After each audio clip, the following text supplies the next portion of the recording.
Hello friends, कैसे हैं आप सभी। मैं आशा करता हूँ आप सभी अच्छे होंगे। तो फ्रेंड्स, आज की इस वीडियो में वेस्टर्न पॉलिटिकल थॉट में अरस्तु के बारे में पढ़ेंगे, जिन्हें एरिस्टोटल भी कहा जाता है। फ्रेंड्स, सबसे पहले हम उनके जीवन परिचय के बारे में बात करेंगे, साथ ही साथ राज्य संबंधी विचारों के बारे में बात करेंगे, और उसके बाद हम उनके नागरिकता के बारे में, जो उन्होंने नागरिक के बारे में विचार दिए, उनके बारे में बात करेंगे। फ्रेंड्स, ये हमारा फर्स्ट पार्ट रहेगा और इसमें इन 3 टॉपिक पर बात करेंगे। एंड जो सेकंड वीडियो और थर्ड वीडियो आएगी वो 3 टॉपिक पर हम बात करेंगे, ताकि हम एक वीडियोस में इनके जो विचार है उनको कवर नहीं कर सकते। काफ़ी लंबी वीडियो हो जाएगी, आपको भी देखने में बोरियत होगी और मेरे लिए भी थोड़ी सी दिक्कत होगी। तो इसीलिए हम तीन तीन पार्ट में इसको, इनके विचारों को डिवाइड करेंगे और एक एक करके अच्छे से समझने की कोशिश करेंगे। फ्रेंड्स, इससे पहले हमने प्लेटो की जो वीडियोस बनाई है, आप उनको भी देख सकते हैं और काफ़ी कुछ उसमें से भी जान सकते हैं। तो फ्रेंड्स, चलते हैं इनके अभी जो भी विचार हैं, जीवन परिचय, उसके बारे में पढ़ते हैं। फ्रेंड्स, किसी भी विचारक को पढ़ने से पहले, जो उनके थॉट्स है उसको जानने से पहले हमें क्या करना चाहिए, उनके जो लाइफ है, उनकी जो लाइफ रही है, क्या कुछ रहा है, उसके बारे में थोड़ा बहुत जानकारी हमारे पास होना चाहिए, ताकि हम उनके विचारों को और अच्छे से समझ सकें और अच्छे से जान सकें। फ्रेंड्स, हमने बात किया था कि फर्स्ट वीडियो में, अगर आप प्लेटो के वीडियोस देख लेंगे तो और अच्छा होगा, ताकि आप रिलेट कर सके। फ्रेंड्स, हमने बात किया था कि जो प्लेटो इनके गुरु थे। इनके गुरु थे किनके? ये अरस्तु के गुरु थे। एंड ये प्लेटो थे, एथेंस के थे, लेकिन ये अरस्तु एथेंस के नहीं थे। इनका इनका जो जन्म हुआ था स्टेगिरा स्टेगिरा एथेंस के स्टेगिरा नामक स्थान पर हुआ था। नामक स्थान पर इनका जन्म कहाँ हुआ? स्टेगिरा नामक स्थान पर। अभी ये स्टेगिरा कहाँ है दिखाते हैं आपको। ये फ्रेंड्स, ये देखिए, ये ग्रीक है। आज यूनान भी बोलते हैं ग्रीक। ये ग्रीक है और यहाँ पर ये छोटा सा इधर है, ये टापू टाइप का, वहाँ पर इनका जन्म हुआ था। और फ्रेंड्स, इनके जो पिता थे इनके जो पिता थे, पिता का नाम था निकोमैक्स। निकोमैक्स इनके पिता का नाम था, और ये काम क्या करते थे फ्रेंड्स? राजवैद्य या डॉक्टर बोल सकते हैं, डॉक्टर थे। डॉक्टर शाही परिवार में था, तो जाहिर सी बात है कि इनको धन की थोड़ी कमी नहीं होगी और अच्छा इनका लालन पालन अच्छे से बीता होगा। इनका अरस्तु का अरस्तु का अच्छे से इनका लालन पालन बीता। फ्रेंड्स, जब ये 17 वर्ष के थे, कौन?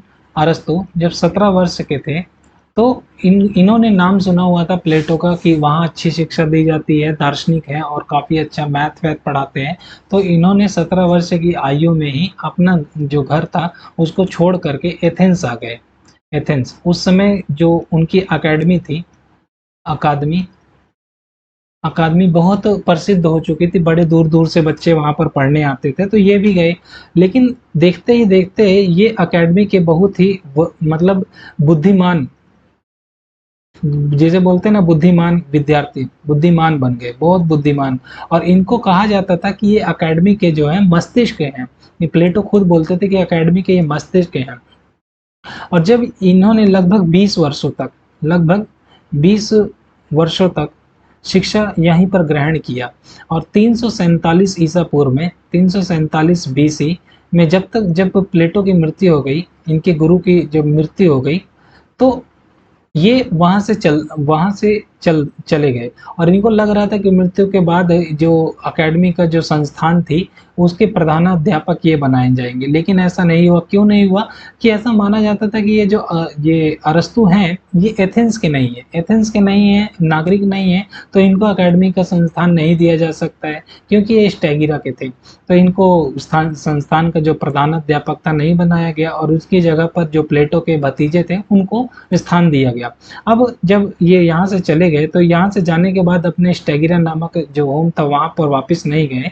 वहाँ से निकलने के बाद फ्रेंड्स, इन्होंने एशिया माइनर, जिसे आप एशिया माइनर फ्रेंड्स, जैसे ईरान, इराक, ये क्षेत्रों में गए। ईरान, इराक, इधर गए। और यहाँ पर राजा फ्रेंड्स, ईरान में नहीं, यहाँ पर एक राज्य था, उसका नाम अभी मेरे को याद नहीं आ रहा। वहाँ पर राजा था फ्रेंड्स, हार्मीज नाम का। हार्मीज एक राजा था, और ये इनके अरस्तु का बहुत सम्मान करता था। अरस्तु का बहुत सम्मान करता था, और इतना सम्मान करता था कि अपनी जो इनकी पुत्री थी, पुत्री पीथियस, जो पीथियस पीथियस इनकी जो पुत्री थी, इनका विवाह कर दिया अरस्तु के साथ। और लगभग 3 वर्षों तक फ्रेंड्स, लगभग 3 वर्ष 3 वर्षों तक ये यहाँ पर रहे बहुत अच्छे से।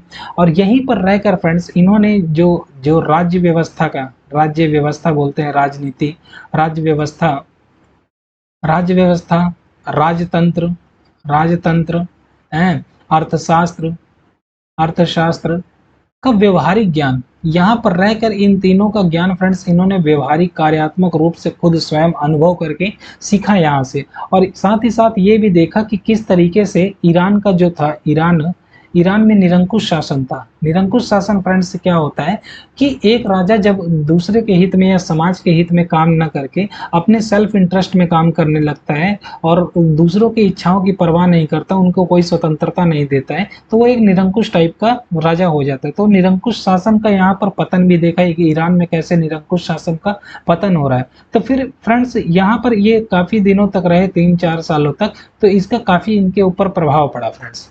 थोड़ा इसको वो कर देता हूँ। तो यहाँ पर इनका फ्रेंड्स काफी प्रभाव पड़ा, लेकिन यहाँ पर ज्यादा दिनों तक ये नहीं रह सके, 3-4 वर्षों तक रहे। और लास्ट में जो इनका जन्म स्थान था कहाँ, स्टैगिरा मकदूनिया का ही जो छोटा सा साइड में था स्टैगिरा, वहाँ। तो मकदूनिया के उस समय जो मकदूनिया के राजा थे, मकदूनिया के राजा कौन थे फ्रेंड्स? फिलिप राजा थे। और फिलिप जब, क्योंकि इनका राजा की बात तो माननी पड़ेगी, फिलिप ने इनको निमंत्रण दिया और आने के लिए बोला अरस्तु को। और अब जब अरस्तु को किस लिए बुलाया गया, इनका जो पुत्र था सिकंदर इनका पुत्र था फिलिप का, इसकी शिक्षा के लिए इनको बुलाया गया फ्रेंड्स। और लगभग शिक्षा के लिए बुलाया गया लगभग 6 वर्षों तक इन्होंने इसको शिक्षा दिया, सिकंदर महान को। सिकंदर महान बोला जाता है, पता नहीं क्यों महान बोलते हैं, ऐसे महान बोलते हैं क्योंकि उन्होंने पूरे विश्व पर अपना परचम लहराया था, इसीलिए शायद महान बोलते हैं। चलिए उसको छोड़ते हैं। तो सिकंदर को इन्होंने शिक्षा दिया था लगभग 6 वर्षों तक। जब सिकंदर 335 बीसी में राजगद्दी पर बैठा, तो जो इनका ये जो एथेंस में इनकी जो कुछ इंफ्रास्ट्रक्चर था, कुछ घर वर था, टूट गया था, उसको अच्छे से बनवा दिया राजा ने। और जो सिकंदर थे इनकी बहुत इज्जत करते थे, कहा जाता है कि हजारों दास इनको दे रखे थे काम के लिए, नौकर चाकर बहुत दे रखे थे इनके लिए, अरस्तु के लिए। और जब ये 335 में बैठे और कुछ ही समय बाद ये विश्व विजय के लिए निकल पड़े, विश्व विजय। और जब विश्व विजय के लिए अब किसको शिक्षा देंगे, शिक्षा देने का काम तो खत्म हो गया। तो उसके बाद ये वापस आ जाते हैं फ्रेंड्स, एथेंस आ जाएंगे। एथेंस आने के बाद यहाँ पर अपनी अकेडमी को स्थापित करते हैं। ये अकेडमी शिक्षण संस्थान रहता है, शिक्षण संस्थान। उसका नाम फ्रेंड्स ये रखते हैं लीसियम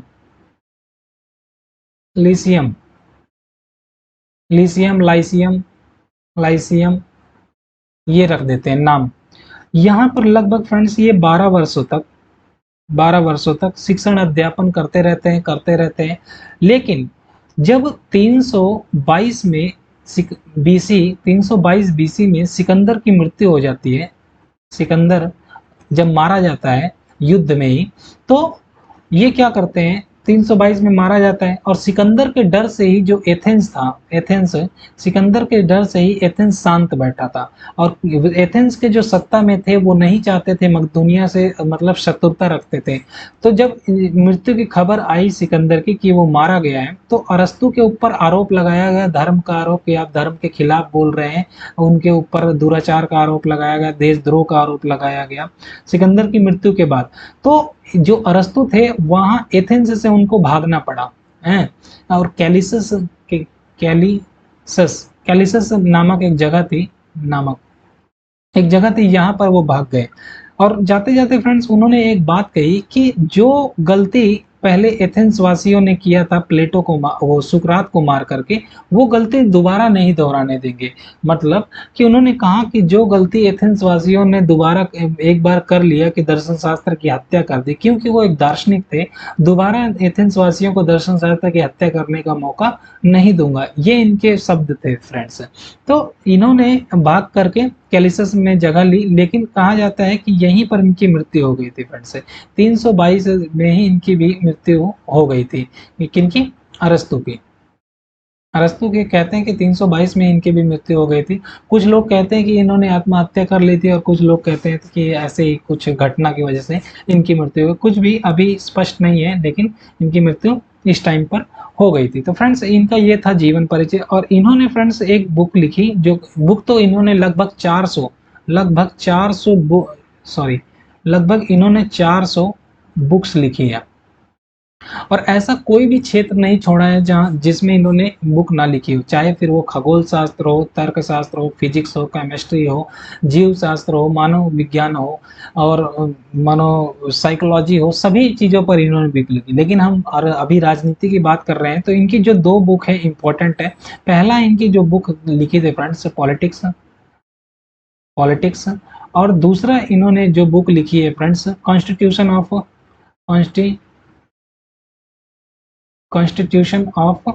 Athens Athens constitution of Athens, ये 2 बुक लिखे हैं। लेकिन मेनली इनके जो विचार हमें देखने को मिलते हैं वो इनके पॉलिटिक्स में मिलते हैं। अब कुछ जनरल बात कर लेते हैं फ्रेंड्स। जनरल मतलब जो इनके विचारों को पढ़ने से पहले थोड़ा बहुत हमें इनके बारे में, हमने तो लाइफ के परिचय के बारे में जान लिया, लेकिन कुछ इनकी पद्धति, कुछ इनके बारे में और कुछ जानते हैं फ्रेंड्स। जैसे कि इनके अरस्तु, इनके गुरु थे कौन? प्लेटो। उनकी जो विचारधारा थी वो एक कैसा थी? आदर्शवादी विचारधारा थी। आदर्शवादी आदर्शवादी कल्पनावादी बोल सकते हैं। क्यों? क्योंकि उन्होंने एक राज्य की रूपरेखा अपने मस्तिष्क में की, और किसी भी जो इतिहास के प्रमाण है उस चीज़ों का अध्ययन नहीं किया कि क्या है हमारे पास, या जो भी उनके मस्तिष्क में है उसी तरीके से उन्होंने राज्य की कल्पना कर लिया। तो उन्हें आदर्शवादी बोला जाता है। उन्होंने इतिहास का कोई भी ध्यान नहीं रखा, मानव का जो स्वभाव है उसके ऊपर उन्होंने विश्लेषण नहीं किया, इसीलिए उनको आदर्शवादी बोल दिया जाता है। लेकिन इसी के विपरीत फ्रेंड्स, ये जो एथेंस, जो हमारे अरस्तु थे,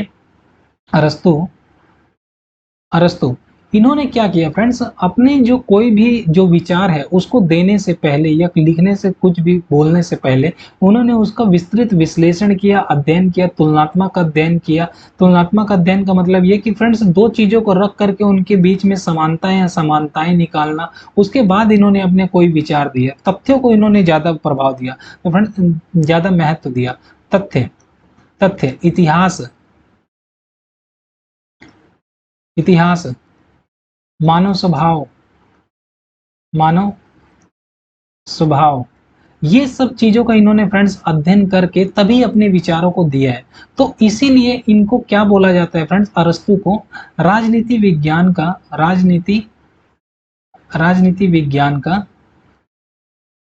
का जनक बोला जाता है फ्रेंड्स। इन्हें राजनीति विज्ञान का जनक इसीलिए, विज्ञान क्यों बोला जाता है फ्रेंड्स?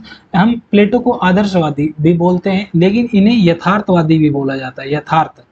यथार्थवादी यथार्थवादी क्यों फ्रेंड्स? क्योंकि इन्होंने कोई भी चीजें ऐसे ही अपने मस्तिष्क में या कुछ भी अपने मन से नहीं दिया, इन्होंने उसको प्रॉपर अध्ययन किया, तभी अपने विचारों को दिया। ऐसा कहा जाता है कि उस टाइम पे इन्होंने लगभग 158 संविधानों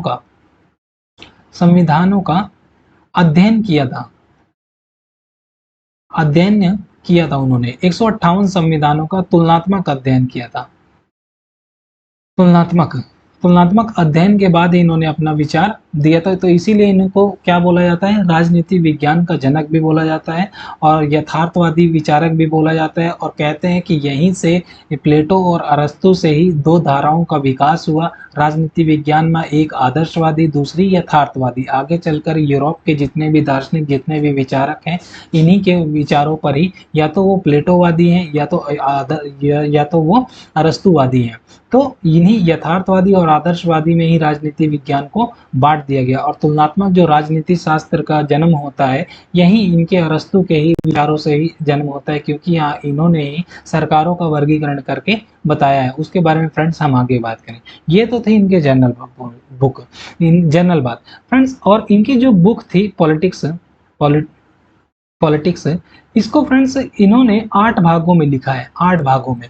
और अलग अलग जो भाग हैं, इनके अलग अलग भाग हैं, 8 भाग, उसमें अलग अलग चीज़ों का वर्णन किया है। जैसे कि पहले के भाग में इन्होंने क्या किया, दास्ता का वर्णन किया है, और दूसरे में भी ऐसे ही बात किया है उन्होंने, तीसरे में नागरिकता की बात किया है। ऐसे ही उन्होंने अलग अलग चीज़ों के अलग अलग टॉपिक पर 8 चीज़ों के ऊपर बात किया है। इसके हम जो बुक की हम बात करेंगे तो आगे और अच्छे से बताएंगे कि किस किस चीज़ों में क्या क्या उनका हुआ था। तो फ्रेंड्स आई होप कि आपको इनका जीवन परिचय समझ में आया होगा। अब बात करते हैं इनके फ्रेंड्स राज्य संबंधी विचार के बारे में। राज्य की जो संबंध था या उनका राज्य पर को लेकर के या स्टेट को लेकर के क्या सोचते थे। फ्रेंड्स सबसे पहले हमें ये समझना होगा कि जब हम राजनीति विज्ञान में जब राज्य शब्द का प्रयोग करते हैं, तो राज्य शब्द का प्रयोग यहाँ पर इस अर्थ में नहीं होता कि जैसे यूपी, बिहार, झारखंड, इस रूप में यहाँ पर राज्य का प्रयोग नहीं हो रहा है फ्रेंड्स। राज्य का प्रयोग यहाँ पर इस तरीके से हो रहा है जैसे एज ए कंट्री हो रहा है। एज ए कंट्री का मतलब इंडिया, अमेरिका, पाकिस्तान, इस तरीके से जैसे कंट्री हम बोलते हैं, देश बोलते हैं, उन्हीं देश की जगह पर यहाँ पर फ्रेंड्स देश के नाम पर यहाँ पर राज्य का नाम दिया जा रहा है। तो अब कभी भी हम राज्य बोलेंगे तो आप अपने माइंड में रखिएगा कि वो किसी पर्टिकुलर स्टेट की बात नहीं कर रहे हैं, वो पूरे देश की बात कर रहे हैं। तो इनके जो राज्य संबंधी विचार था, एक देश का जन्म कैसे होता है, उस सभी चीज़ों पर हम बात करेंगे। तो फ्रेंड्स सबसे पहले इन्होंने क्या कहा कि राज्य की उत्पत्ति कैसे हुई, या स्टेट का जो स्टेट है उसकी उत्पत्ति कैसे हुई, उत्पत्ति कैसे हुई। सबसे पहला प्रश्न यही कि राज्य की उत्पत्ति कैसे हुई, इस पर ये विचार करते हैं। फ्रेंड्स ये कहते हैं कि जो स्टेट की उत्पत्ति हुई है वो कैसे हुई है कि ये संविधान, ये जो समझौतेवादी है वो वैसे नहीं है। जो समझौता का मतलब क्या कि एक तरफ नागरिक हो गए, एक तरफ जो नागरिक है वो और दूसरी तरफ जो शासक है वो, इन दोनों के बीच में समझौता होता है तभी राज्य का निर्माण होता है। इस विचारधारा को ये नकार देते, कहते हैं ऐसे राज्य का, ये जो समझौतावादी है, ये जो संविदा है, ऐसे राज्य का निर्माण नहीं होता या राज्य की उत्पत्ति नहीं हो जाती। संविदात्मक का ये नकार देते हैं, इसको स्वीकार नहीं करते। दूसरा फ्रेंड्स ये कहते हैं कि जो ये राज्य है ये स्वाभाविक संस्था है, स्वाभाविक है कि ये अपने आप, ये प्राकृतिक है। स्वाभाविक का मतलब ये प्राकृतिक है, भाई इसको किसी ने बनाया नहीं है। जैसे कि व्यक्ति है उसी के अनुसार, उसके मनो स्वभाव के अनुसार ही राज्य का भी विकास हो जाता है। और ये कहते हैं कि जो राज्य है ये व्यक्ति से पहले है, व्यक्ति से पहले राज्य है।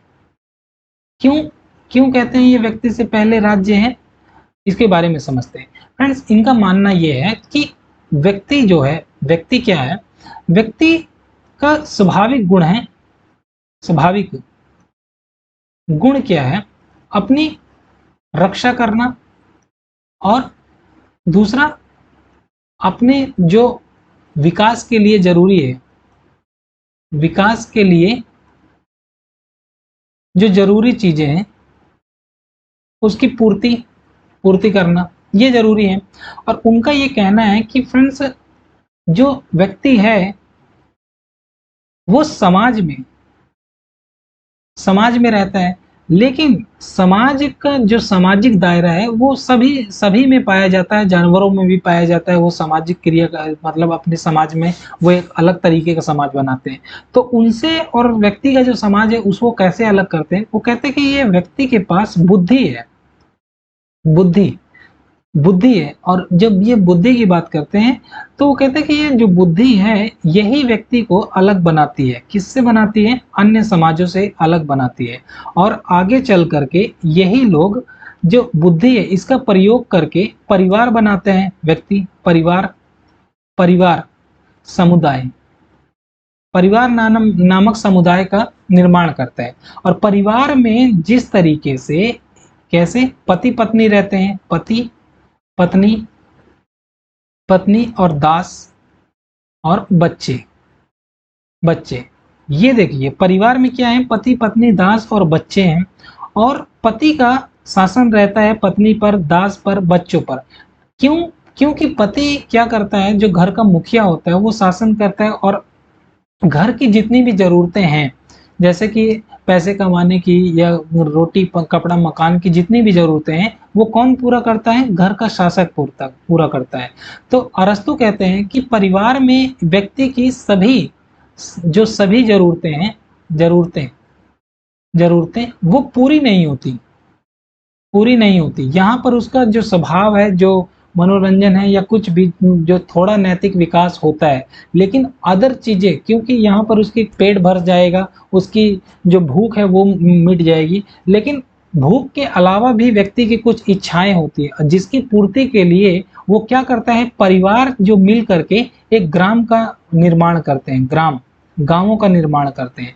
अब ये गांव क्या होते हैं फ्रेंड्स, कई परिवारों से मिल करके ग्राम बना होता है, और जो लोग आपस में मिल करके रहते हैं, और जो जब भी कुछ विवाद होता है तो उसका निपटारा कहाँ किया जाता है, ग्राम में। और यहीं पर व्यक्ति का क्या होता है फ्रेंड्स, विकास होता है, अच्छे बुरे का ज्ञान यहाँ से प्राप्त करता है, नैतिक ज्ञान करता है, बौद्धिक विकास होता है यहीं से, ग्राम से। लेकिन ये जब परिवार में कुछ संतुष्टि हो जाती है, कुछ ग्रामों में हो जाती है, लेकिन पूर्ण स्वतंत्रता या पूर्ण जो संतुष्टि है, व्यक्ति का जो सामाजिक चरम सीमा है, सामाजिक विकास की चरम सीमा है फ्रेंड्स, वो ग्राम से होकर के राज्य तक आ जाती है। ध्यान से देखिएगा फ्रेंड्स, राज्य से, इसको थोड़ा फिनिश कर देता हूँ। तो फ्रेंड्स उन्होंने क्या कहा कि एक तरफ क्या कहा कि सबसे पहले क्या आता है, परिवारों से मिलकर के क्या बनता है, ग्राम, और ग्रामों से मिलकर के क्या बनता है फ्रेंड्स, राज्य। तो ये क्या हो गया, राज्य क्या है, एक स्वाभाविक संस्था है, इसका निर्माण कोई समझौते से नहीं हुआ, ये स्वाभाविक हो गया, व्यक्ति के विकास के साथ ही राज्य का विकास भी हो गया है। और राज्य का विकास तो ये कहते हैं कि व्यक्ति से पहले हुआ है, और कैसे अभी समझते हैं। उन्होंने कहा कि जब ये परिवार में व्यक्ति, जो परिवार का शासक है, जैसे कि उनका पति या जो शासक है, जो घर का मुखिया है, वो शासन करता है और सभी जरूरतें पूरा करता है, ठीक उसी तरीके से गांव में भी कुछ जरूरतें व्यक्ति की पूरी हो जाती है। लेकिन यहाँ पर व्यक्ति की पूर्ण जरूरतें जितनी भी उसको चाहिए होती है, सब चीजें नहीं पूरी होती, और लास्ट में जाकर के राज्य इन सभी चीजों की, व्यक्ति के जो भी जरूरतें हैं, व्यक्ति की जितनी भी जरूरतें हैं, जैसे कि भौतिक जरूरतें, उसका मानसिक जरूरतें, नैतिक जरूरतें, कुछ भी नैतिक बौद्धिक विकास, ये सभी चीजों का विकास कहाँ पर होता है, राज्य के अंदर होता है। और राज्य एक क्या है, स्वाभाविक संस्था है, समुदाय है। और वो कहते हैं कि परिवार एक समुदाय है, ग्राम एक समुदाय है, और राज्य भी एक समुदाय है। लेकिन वो ये मानते हैं कि सव्यव का सिद्धांत, सव्यव का मतलब क्या है फ्रेंड्स, ऑर्गेनिक बोलते हैं, ऑर्गेनिक, यहाँ पर ऑर्गेनिक थ्योरी बोल दीजिए। सव्यव का मतलब इन्होंने शरीर से तुलना किया कि कैसे, कि जिस तरीके से बॉडी है, हमारी बॉडी जिस तरीके से हमारी बॉडी के अंग हैं, और ये बॉडी के अंग क्या है, जब अगर ये संपूर्ण बॉडी ही नहीं रहेगी तो इन अंगों का कोई महत्व नहीं रह जाएगा। ठीक इसी तरीके से अगर वो कहते हैं कि ये जो अंग, अगर राज्य ही नहीं रहेगा, ये जो स्टेट है, ये क्या है, ये फुल बॉडी है। स्टेट क्या है, स्टेट ये फुल बॉडी है, और जो व्यक्ति है ये इसके अंग है, तत्व है, और ये जो ग्राम है, ये परिवार है, इसके तत्व, ये अंग है।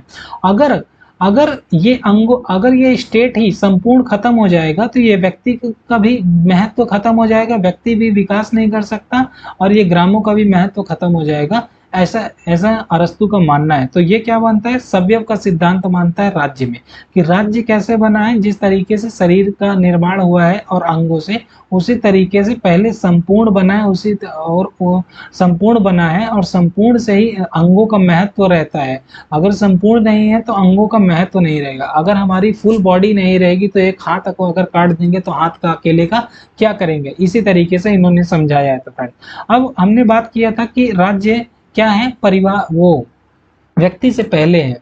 व्यक्ति मतलब अन्य समुदायों से, जैसे परिवार, ग्राम आया, फिर राज्य आया। ये तो कहते हैं कि ये ऐतिहासिक है, ये ऐतिहासिक टाइम के अनुसार हम देखते हैं कि राज्य बाद में आया। लेकिन अगर हम प्राकृतिक दृष्टि से देखें तो ये जो राज्य है ये पहले आया। प्राकृतिक दृष्टि से मतलब ये कि वो एक पेड़ का उदाहरण देते हैं कि पेड़ का, अगर ये जो पेड़ है, ये पेड़ कैसे है, एक बीज के अंदर था। एक बीज के अंदर जैसे इस पेड़ को बनाने की पूरी पूरी क्षमता होती है एक बीज में, उसी तरीके से एक व्यक्ति के अंदर, इसी तरीके से एक व्यक्ति, जो एक व्यक्ति होता है, व्यक्ति, उसके अंदर ये पहले से ही विद्यमान होता है राज्य के गुण, राज्य निर्माण की क्षमता क्षमता पहले से ही विद्यमान होती है। तो वो इसीलिए कहते हैं कि राज्य क्या है, राज्य क्या है, व्यक्ति से पहले है, व्यक्ति से, परिवार या अन्य समुदायों से पहले आता है। इसका मतलब ये था। फ्रेंड्स, तीसरा ये बोलते हैं राज्य की विशेषता में, एक मिनट इसको इरेज करते हैं फ्रेंड्स, इन एक मिनट, हम तीसरा ये बोलते हैं फ्रेंड्स कि ये जो राज्य है, वो कहते हैं कि व्यक्ति राजनीतिक प्राणी है, सामाजिक प्राणी है, और समाज के ही साथ उसका विकास हो सकता है। और राज्य, हाँ, वो कहते हैं कि समाज में रह करके वो अपनी इच्छाएं तो पूर्ण कर सकता है, लेकिन पूर्ण इच्छाएं राज्य में ही पूरी की जा सकती है। और इनका कहना ये है कि एक व्यक्ति जो है, व्यक्ति का अस्तित्व राज्य में ही संभव है, राज्य में ही संभव है। कहते हैं कि अगर व्यक्ति राज्य में नहीं है तो वह या तो वो दानव हो सकता है या तो भगवान हो सकता है, क्योंकि इन्हीं दोनों को राज्य की जरूरत नहीं होती है। अगर आप नॉर्मल इंसान या व्यक्ति हैं तो आपको राज्य में ही सारी जरूरतें राज्य ही पूरी करेगा। आपको जन्म से लेकर मृत्यु तक के जितने भी आपके मार्ग में विकास के लिए बाधाएं आती है, उनको दूर करने का काम राज्य ही करता है, या कुछ अड़ंगा भी राज्य ही डालता है। तो राज्य से बाहर व्यक्ति का कोई अस्तित्व नहीं है, ऐसा इनका विचार था फ्रेंड्स। और इन्होंने ऑर्गेनिक थ्योरी को माना है, संविदात्मक थ्योरी को नहीं माना है। कि जहां संविदात्मक थ्योरी ये बोलती है कि राज्य का निर्माण कैसे हुआ है, व्यक्ति और राजा के समझौते से राज्य या स्टेट का निर्माण हुआ है। तीसरा फ्रेंड्स, इन्होंने ये कहा कि जो राज्य है वो स्वाभाविक संस्था है, स्वाभाविक ही बनी रहती है। और राज्य जैसे कि ग्राम बना, परिवार परिवार बना, और ग्राम बना, फिर राज्य बना। ये सभी समुदाय तो हैं, लेकिन ये समुदाय भी है और सबसे सर्वोच्च भी है,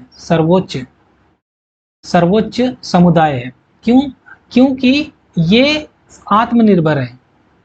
आत्मनिर्भर आत्मनिर्भर का मतलब ये फ्रेंड्स कि अपनी ये सभी जरूरतें राज्य स्वयं पूरी कर लेती है, चाहे वो अर्थव्यवस्था की बात हो, चाहे भौतिक चीजों की बात हो, या किसी भी चीज की बात हो। राज्य अपना आत्मनिर्भर है, अपनी जरूरतें स्वयं पूरी कर लेता है, व्यक्ति को इसके अंदर ही रहना चाहिए। ये सभी चीजें वो बात करते हैं। तो राज्य के बारे में फ्रेंड्स इनका ये विचार था। अब फ्रेंड्स, अगर हम बात करें आलोचना की, कि इनकी आलोचना भी होगी। क्यों? क्योंकि इन्होंने विचार दिया है, तो कुछ लोग आएंगे और इनका अध्ययन करेंगे, फिर वो अपने अनुसार बताएंगे कि राज्य का स्वरूप कैसे कैसे रहा है। फ्रेंड्स, उनका ये कहना था, आलोचना वालों का, कि जो अरस्तु का राज्य संबंधी विचार है, इन्होंने सरकार जो विचार है ये कुछ आलोचना करते हैं। आलोचना ये करते हैं कि इसमें कोई भी आज के दौर में अगर देखें, आज के दौर में इन्होंने जिस प्रकार से राज्य के बारे में बताया है, ग्राम परिवार, वैसे वैसे तो राज्य है ही नहीं, ऐसे तो राज्य है ही नहीं, और बहुत कुछ ये बोल के जाते हैं राज्य संबंधी इनके विचारों के बारे में। तो फ्रेंड्स कुछ आलोचनाएं भी आप बुक में से भी देख सकते हैं, और आलोचना इनकी ज़्यादा इस राज्य के जो स्वाभाविक संस्था है और जो संविदात्मकवादी हैं उन्होंने इनकी आलोचना की है कि राज्य स्वाभाविक संस्था नहीं है, प्राकृतिक संस्था नहीं है, इसका निर्माण तो राजा के द्वारा हुआ है, ऐसे कैसे स्वाभाविक हो जाती है, राज्य अपने अनुसार ही खुद में खुद थोड़ी बन जाता है। इस तरीके से उन्होंने आलोचना किया। वहीं जब आगे चल के अरस्तु वो उनके थॉमस हॉब्स और रूसो और लॉक को पढ़ते हैं, जो संविदात्मक या समझौतावादी सिद्धांत वो विचारक है, उन्होंने राज्य के निर्माण के बारे में कैसे कुछ कहा है। तो उन्होंने इन सभी के जो अरस्तु के विचार थे उनके राज्य संबंधी इसकी आलोचना किया है। तो फ्रेंड्स ये मैंने कुछ उन्हीं के पॉइंट्स को लिख रखा है जो अभी हमने समझा है कि राज्य की उत्पत्ति और विकास, राज्य का स्वाभाविक है, राज्य एक स्वाभाविक संगठन है, और राज्य व्यक्ति से पूर्व का संगठन है, इसके बारे में बात किया। राज्य सर्वोच्च समुदाय, ग्राम, परिवार और राज्य ये सभी समुदाय हैं, लेकिन उन सभी समुदायों में सर्वोच्च समुदाय राज्य ही है। राज्य का स्वरूप कैसा है फ्रेंड्स? जैविक, अभी हमने बात किया कि मानव के शरीर के अनुसार उन्होंने जो बताया है तुलना करके, कि जैसे कि मानव शरीर के अंगों का अगर संपूर्ण से अलग कर दिया जाए हाथ को तो कोई उसका महत्व नहीं रहता, ठीक इसी तरीके से अगर राज्य से व्यक्ति को अलग कर दिया जाए तो व्यक्ति का कोई भी महत्व नहीं रहता है। ठीक ऐसे इन्होंने बताया। और तीसरा हमने बात किया फ्रेंड्स कि राज्य एक आत्मनिर्भर संगठन है, वो अपनी ज़रूरतें स्वयं पूरा कर लेता है, इसके बारे में बात किया। फ्रेंड्स नगर राज्य का सर्वाधिक श्रेष्ठ संगठन बताया। फ्रेंड्स नगर राज्य क्या होते हैं ये देखिए यहाँ पर दिखाते हैं आप। यहाँ पर ये फ्रेंड्स ये जो छोटे छोटे ये जो ये चीज़ें हैं, ये इनको बोला जाता था फ्रेंड्स नगर राज्य। और नगर राज्य की एक विशेषता ये थी कि वहाँ पर क्या था, जितने भी लोग थे वो भी शासन में भागीदारी, जो जनता थी वहाँ पे शासन में भागीदारी करती थी, तो उसको नगर राज्य भी बोला जाता था, पॉलिटी भी बोलते थे। ठीक है, तो उन्होंने नगर राज्य को सर्वश्रेष्ठ बताया है इसके बारे में। और उनका ये कहना था कि जो राज्य है, राज्य का कार्य क्या है? सकारात्मक अच्छाई। उनका ये मानना था कि राज्य क्या है, राज्य कैसे अस्तित्व में आया? जीवन के लिए अस्तित्व में, व्यक्ति के जीवन के लिए अस्तित्व में आया, और व्यक्ति के जीवन को बनाए अच्छा सदजीवन बनाए रखने के लिए राज्य का अस्तित्व बना हुआ है, इनका ऐसा मानना था। तो ये था फ्रेंड्स इनके राज्य संबंधी विचार के बारे में। अब बात करते हैं इनके फ्रेंड्स नागरिकता संबंधी विचार के बारे में। नागरिकता संबंधी विचार के बारे में, नागरिकता फ्रेंड्स आज अगर हम इस दौर में देखें, आधुनिक दौर में, तो राज्य का हर एक नागरिक जो राज्य में रहता है, जिसका जन्म हुआ है, जिसके माता पिता यहाँ रहते हैं, या जिसके माता पिता यहाँ रहे होंगे, अभी कहीं और चले गए, किसी स्टेट में चले गए, लेकिन उनका कहीं ना कहीं ये क्या माना जाता है, जो नागरिक माने जाते हैं। जैसे कि मैं भारत का नागरिक हूँ, आप भारत के नागरिक हैं, और दूसरा आदमी इंग्लैंड का होगा, दूसरा आदमी पाकिस्तान या कहीं और का, अमेरिका का, तो वो अपने स्टेट का हर एक व्यक्ति क्या माना जाता है? नागरिक। और नागरिक बनने के बदले हमें कुछ अधिकार मिलते हैं, हमारे कुछ कर्तव्य होते हैं, हमारे कुछ अधिकार होते हैं जिनका हम उपभोग करते हैं, हमें कुछ सुविधाएं मिलती हैं, और जिससे हम अपने जीवन का विकास करते हैं। ये नागरिकता के मोटे मोटे तौर पे ऐसे नागरिकता को हम समझ सकते हैं। लेकिन और नागरिकता मिलती कैसे है फ्रेंड्स? अगर हम जैसे जन्म से ही हैं तो हमारे को तो नागरिकता जन्म से ही मिल गई। अगर कोई बाहर का आदमी नागरिकता लेना चाहता है तो उसके लिए कुछ गवर्नमेंट के नियम है, उसको फॉलो करने पड़ते हैं, प्राकृतिक रूप से, वंश के रूप से, इस तरीके से नागरिकता होती है। लेकिन फ्रेंड्स अरस्तु की नागरिकता का संबंधी बिल्कुल इससे उलट है, बिल्कुल अलग ही इनका विचार है। क्योंकि इन्होंने क्या वंश और या जन्म को आधार नहीं माना। इन्होंने नागरिकता का जो नागरिकता का इनका विचार था, इनका आधार जो है, आधार क्या है? इन्होंने जन्म को नहीं माना, जन्म को नहीं माना। जो इनका निवास है, निवास करने वाले को निवास आधार नहीं माना। और क्या, प्राकृतिक रूप से वो भी नहीं माना। तो इनके जब ये बात करते हैं अरस्तु अपनी पॉलिटिक्स पॉलिटिक्स की बुक थर्ड में ये बात करते हैं नागरिकता की, तो शुरुआत कैसे करते हैं? शुरुआत निषेधात्मक रूप से करते हैं। निषेधात्मक निषेधात्मक का मतलब क्या है? नेगेटिव पॉइंट से स्टार्ट करते हैं। सबसे पहले बात करते हैं कि नागरिक कौन नहीं है, नागरिक कौन नहीं है उसके बारे में बात करते हैं। फिर बताते हैं कि नागरिक कौन है। तो नागरिक कौन नहीं है, सबसे पहले वो बात करते हैं कि नागरिक कौन नहीं है। नागरिक कौन नहीं है। वो कहते हैं फ्रेंड्स कि जो राज्य में निवास करता है, निवास निवास करता है, वो नागरिक नहीं है, नागरिक नहीं है। उनका कहना था कि सिर्फ निवासी तो विदेशी भी करते हैं, विदेश के लोग भी करते हैं, बहुत लोग आते हैं, निवास करते हैं, रहने लगते हैं, तो क्या उन्हें नागरिक मान लिए जाए? इनके अनुसार नहीं, वो नागरिक नहीं है। दूसरा फ्रेंड्स कि जो राज्य में जैसे जो दंड देते हैं या दंड संहिता दंड देने का काम करते हैं, वो भी क्या नागरिक नहीं मानते हैं। व्यापारी नागरिक नहीं है, व्यापारी जो है नागरिक नहीं है।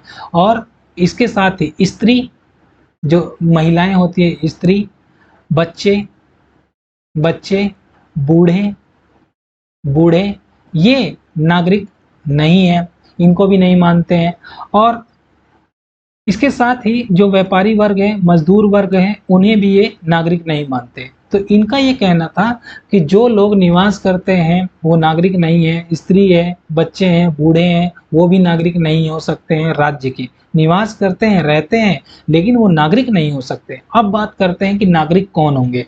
भैया इन्होंने बता दिया कि नागरिक तो ये नहीं है, तो अभी इन्हीं से पूछते हैं कि नागरिक कौन है।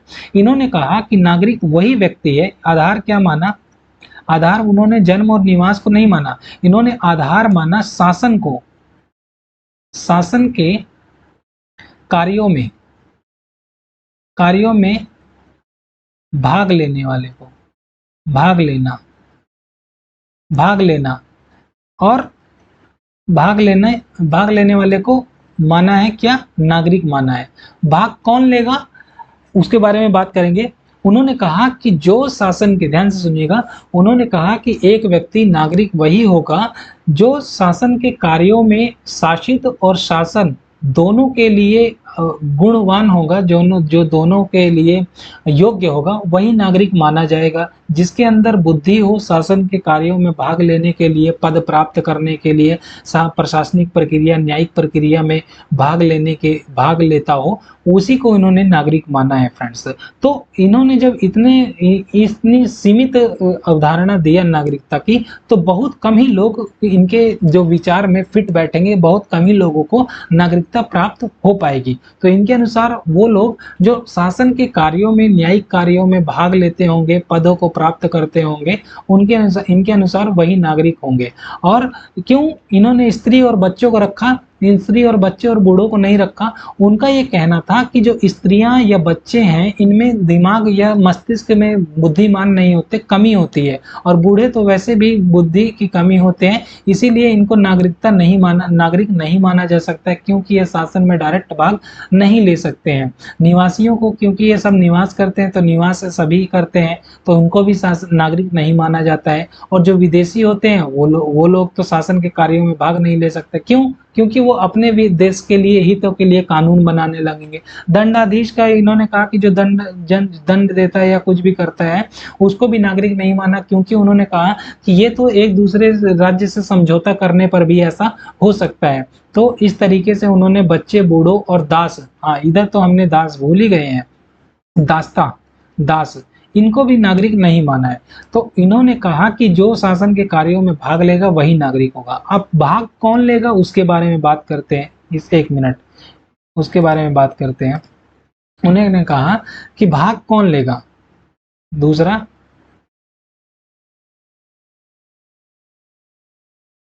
भाग कौन लेगा। फ्रेंड्स इनका ये कहना था कि जिसके पास अवकाश हो, अवकाश, अवकाश का मतलब यहाँ पर फ्रेंड्स संडे की छुट्टी से नहीं है। अवकाश का इनका मतलब फ्रेंड्स ये था कि जो व्यक्ति अपने खाली समय, अपने थॉट का, दिमाग का प्रयोग शासन के कार्यों में लगाएगा, शासन के बारे में सोचेगा, विचार लिखेगा, न्याय के कार्यों में भाग लेगा, न्यायिक प्रक्रिया में भाग लेगा, उसके पास खाली समय होना चाहिए, तभी तो वो राज्य के कार्यों में भाग लेगा। खाली समय से, यहाँ पर अवकाश का मतलब है खाली समय, खाली समय, अवकाश का मतलब है खाली समय से। जो जिसके पास खाली समय होगा वही शासन के कार्यों में भाग लेगा। अब खाली समय कैसे होगा, वो खाली समय कैसे होगा कि उसके पास जो वो हो, दास हो, दास जो इसके दैनिक कार्यों की पूर्ति कर सके। मतलब जो एक व्यक्ति को करना चाहिए, उसको जीवन को चलाने के लिए उसको धन की ज़रूरत होती है, थोड़ा उसको सामान या कुछ काम या खेती-बाड़ी करने की ज़रूरत होती है, तो उनको कौन करेगा? दास करेगा। जब दास करेगा तो व्यक्ति खाली हो जाएगा, और व्यक्ति खाली हो जाएगा तो कौन अपने शासन के कार्यों में भाग ले सकेगा, शासन के प्रक्रियाओं के, दंड के प्रक्रियाओं, न्याय की प्रक्रियाओं के बारे में सोच विचार कर सकता है, भाग ले सकता है। तभी जब उनके पास दास की अच्छी व्यवस्था होगी, और दूसरा उनके पास धन संपत्ति होगी, धन धन होगा, वही उनके कार्यों में भाग ले पाएगा, क्योंकि अवकाश तो उसी को मिल पाएगा जिसके पास धन होगा, और धन होगा तभी दास रख पाएगा। और इन्होंने कहा कि दास जो है, दास इम्पोर्टेंट है किस लिए? अवकाश के लिए। अवकाश लेंगे, और ये जब अवकाश लेंगे तभी ये अपने राज्यों में भाग ले पाएंगे, और दास इसलिए इनको, इनकी नज़र में दास क्या हो जाता है? इम्पोर्टेंट हो जाता है, इम्पोर्टेंट। अभी दास के बारे में भी बात करेंगे अगली इस वीडियो में कि दास को ये क्यों आवश्यक मानते हैं। अभी यहीं पर ही हम जान गए कि दास को ये क्यों इम्पोर्टेंट मान रहे हैं। तो इनका ये मानना था कि जो अवकाश रखेगा वही भाग लेगा, और जो साधन है, साधन साधन जैसे खेती का काम, व्यापारी काम, ये सब क्या है? अपने कार्यों में लगे रहते हैं, पूर्ण रूप से ध्यान नहीं देते हैं, तो ये साधन हो गए। लेकिन शासन का कार्य, शासन का कार्य, चित्र बनाना, विचार करना, ये सब क्या है? साध्य है, साध्य। ये अपने आप में स्वयं में एक लक्ष्य है, पा लिया। साधन क्या? हम खेती करते हैं अनाज उगाने के लिए, लेकिन चित्र को क्या, उस टाइम पे चित्र को बेचने के लिए नहीं, या कुछ वो करने के लिए नहीं। चित्र एक स्वयं में स्वयं साध्य था, विचार एक स्वयं में एक साध्य था। तो इस तरीके से उन्होंने फ्रेंड्स नागरिक की व्यवस्था किया, नागरिक के बारे में बात किया। फ्रेंड्स जैसे नागरिक की अभी हमने बात किया ना, नागरिकता का जरूरी गुण उन्होंने बताया कि गुण, अभी उसी के बारे में बात किया। और इसकी आलोचना फ्रेंड्स ये हुई कि अरस्तू की जो ये नागरिकता की धारणा है आज के दौर में तो लागू हो नहीं सकती है। पहली आलोचना ये कि इन्होंने बहुत कम ही लोगों को, बहुत कम लोगों को इन्होंने शासन में भागीदारी दिया। जिसके पास संपत्ति थी, जिसके पास संपत्ति थी वही लोग शासन में भागीदारी कर सकते थे, और वही लोग नागरिक बन सकते थे। दूसरा फ्रेंड्स ये कि आज के आधुनिक दौर में जब ये बड़े बड़े नगर, जो इन्होंने नगर राज्य की कल्पना की थी, आज राष्ट्र राज्य हैं, और इतने सारे लोग कैसे एक शासन में भाग ले सकेंगे? जहां पर प्रतिनिधि सरकार आज चलती है, वहां पर कैसे प्रत्यक्ष शासन में भागीदारी, इतने करोड़ों लोग, जैसे भारत की पॉपुलेशन 140 करोड़ वर्ल्ड पॉपुलेशन में सबसे नंबर 1 है, वो कैसे हर एक शासन में भाग ले सकते हैं? इनके अनुसार तो भारत में बहुत कम ही लोग, जैसे अमित शाह, नरेंद्र मोदी और कुछ नेतागण ही कौन नागरिक बन सकते हैं। तो इस तरीके से इनकी आलोचना की गई।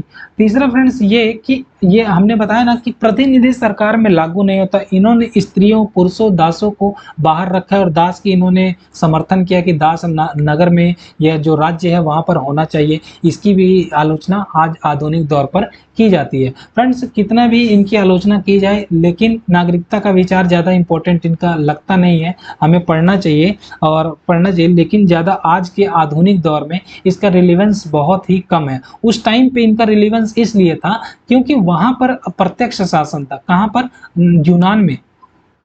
यूनान में क्या था? यूनान में प्रत्यक्ष, ये प्रत्यक्ष शासन व्यवस्था था। प्रत्यक्ष शासन का मतलब ये था कि लोग डायरेक्ट भागीदारी करते थे। जितने भी लोग होते थे किसी न किसी तरीके से शासन में डायरेक्ट भागीदारी करते थे।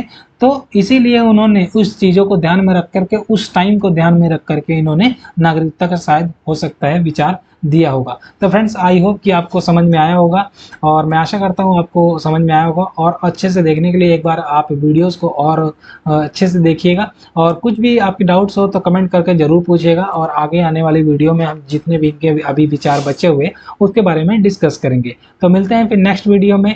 और अगर आपने लाइक सब्सक्राइब नहीं किया है तो लाइक कीजिए, और चैनल को सब्सक्राइब करना ना भूलिएगा। तो मिलते हैं फिर नेक्स्ट वीडियो में, तब तक के लिए धन्यवाद। जय हिंद, जय भारत।